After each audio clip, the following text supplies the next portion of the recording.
es esmu atradusi to, ko meklēju. Tas ir teleskopi.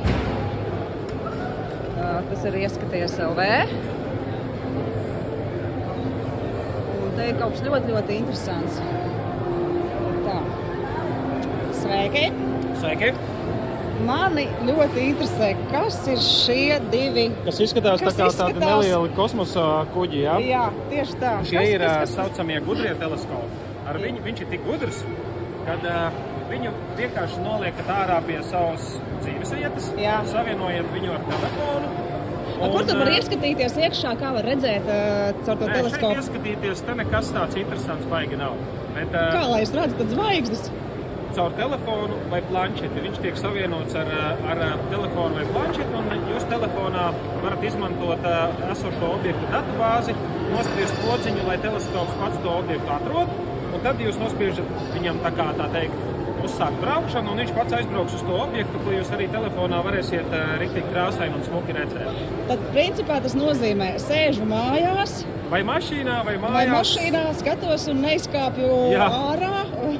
Jā, un viņš pats zinās, kur viņš atrodas, viņš pats zina, kura viņam jāgriežās, ko apkārt jūsu dzīvesvietai, kādas objektus jūs varat redzēt. Tad man principā vispār nekas nav jāzina par kosmosu, par neko. Astronomija nekas nav jāzina, tikai viņš ir jānoliek un jāsavieno ar aplikāciju. Tā. Ļoti interesanti. Ļoti interesanti. Nākamās paudzes gudrie teleskopi. Cena gan viņiem jāatzīst ir tā kā tāda 2000. Gada mašīnas cenā, bet tur tās tehnoloģijas arī ir tā teikt kosmiskas iekšā salītas. Vai viņi tiešām ir labāki par tiem pārējiem, ko mēs redzam šeit stendā, vai tas ir kaut kas, kas... Tas ir vairāk teleskops, varbūt pats par sevi optiskā daļa ne ar ko neatšķirās. Viņam ir tādas ļoti augstas tehnoloģijas, visādi sensori, viņam ir salikti līmeņa sensori, viņam ir sekošanas motori iekšā.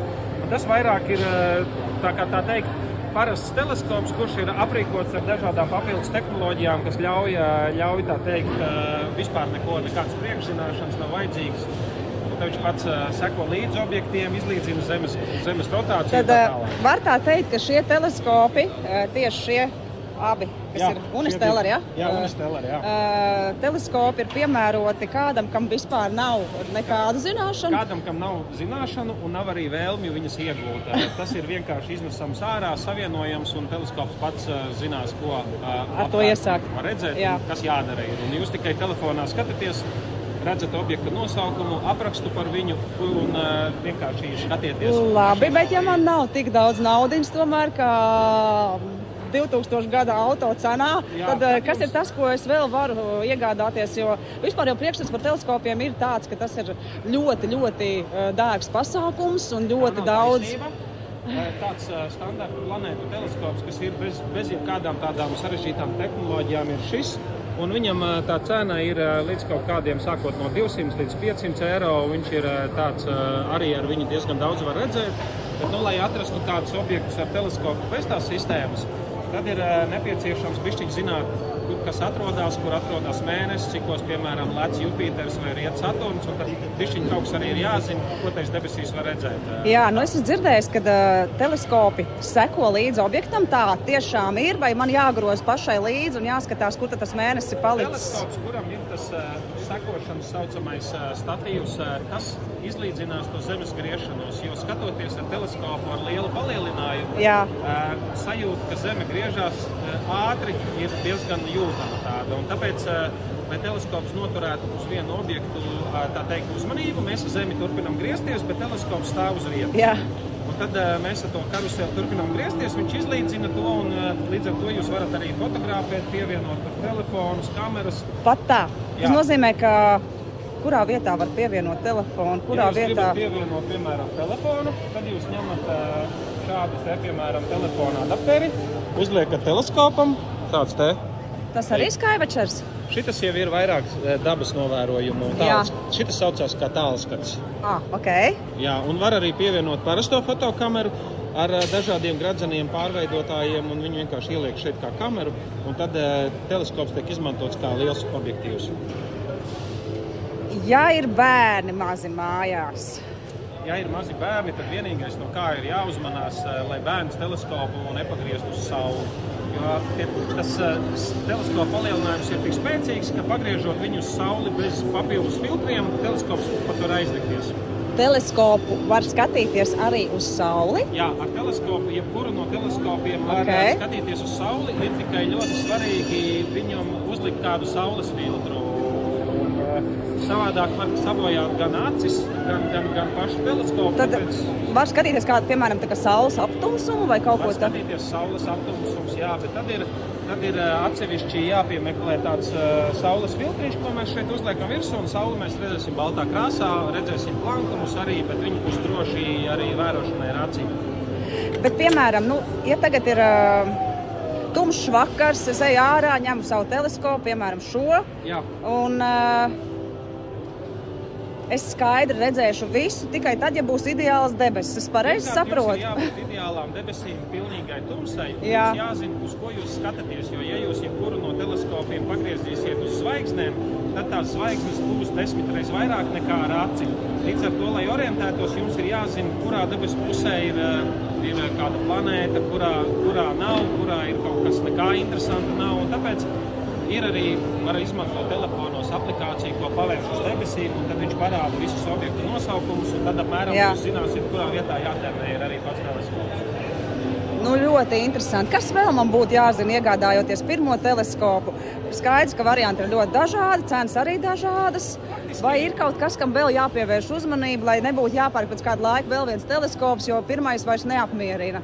Jeb tā tas gluži nenotiek? Tā tas sākumā labāk, tāpēc izvēlēties tādu teleskopu, kas nav dārgs, paskatīties planētas, saprast, kā griežās Zeme un apmēram kurā virzienā, kā tas viss strādā, un tad to teleskopu jums pietiks vairākiem gadiem, un ja tiešām jūs gribēsiet kaut ko vairāk fotografēt vai kaut ko ar to ņemties, tad, protams, kaut kādu papildus aprīkojumu jānopērk ir, un tad var viņu tā kā vēl uzlabot, lai viņš vēl kvalitatīvāk un skaidrāk rāda. Vai ir kaut kāda iespēja man arī izmēģināt, nepērkot, ja tādas iespējas, tas ir tā kā... Varat izmēģināt, jūs varat atnākt pie mums uz veikalu, jūs varat atstāt... Bet tad jānāk nakts laikā? Nē, jūs varat atnākt dienā. Jūs varat aizvest teleskopu mājās un pēc tam naktī viņu iznest ārā un paskatīties, ko ar viņu var dabūt. Līdz ar to jūs atstājāt naudiņu, izturaties pret viņu, tā teikt, saudzīgi. Lai nav pēc tam mums nezinu, ko ar viņu darīt. Un tad, tā teikt, izmēģināt, paskatīties mēnesi, saprotat, kā regulēt asumu, kas ar viņu vispār jādara, ko viņš ēd. Un pēc nepieciešamības, ja es tomēr baidos ar to teleskopu pati darboties, vai ir iespēja tāda ekskluzīva, ka kāds arī no jums var atbraukt, man parādīt, vai ir kaut kādi pasākumi, kuros izglīto? Ir pasākumi tādi Latvijā reizi gadā notiek, bet pārsvarā uz rudens pusi. Un tad kad vairāk... arī tiešām nepieciešams, mums ir cilvēks, ko mēs saucam, tā teikt, par zvaigžņu konsultantu. Ja jums ir teleskops mājās, tad jūs nezināt, ko ar viņu darīt. Tad tas, protams, ir tāds maksas pakalpojums, bet mēs varam aizsūtīt cilvēku pie jums, kurš jums izstāstīs, ko var redzēt, uz kur pusi teleskops griežās, kas ar viņu jādara, un tad to visu tā kā izskaidrot. Labi, ļoti interesanti. Ļoti daudz iespēju, ļoti plašas iespējas, bet tad jautājums, kur var atrast un kurā vietā jūs atrodaties? Mēs jau teleskopu, tā teikt, industrijā esam 15-16 gadus. Mums ir ļoti jauns un skaists veikals atvērts Ganību Dambī 2A Rīgā, kur šos teleskopus var tā teikt, varam pat iznest ārā, paskatīties, paprovēt un piemēram, saulīti apskatīties ar saules aizsardzību. Saulīti varam apskatīties arī dienas laikā, mēnesi varam redzēt, to arī varam tā teikt izmēģināt. Un tad vienkārši nevajag baidīties, vienkārši nesam ārā, pagriežam pret mēnesi. Un tur, protams, jūs palīdzēsiet, uz vietas būsiet. Protams, ka palīdzēsim, jā. Bet faktiski teleskopā nav vajadzīga nekādas baigās zināšanas. Ar diviem kloķīšiem viņš tā teikt regulējās, un grozās ar rokām visos virzienos un nekas tur viņam nenotiks, tā kā tikai mēģināšanas vaina. Un esat atvērti katru darba dienu? Brīvdienās mēs atpūšamies, bet esam atvērti katru darba dienu no 10 līdz 6.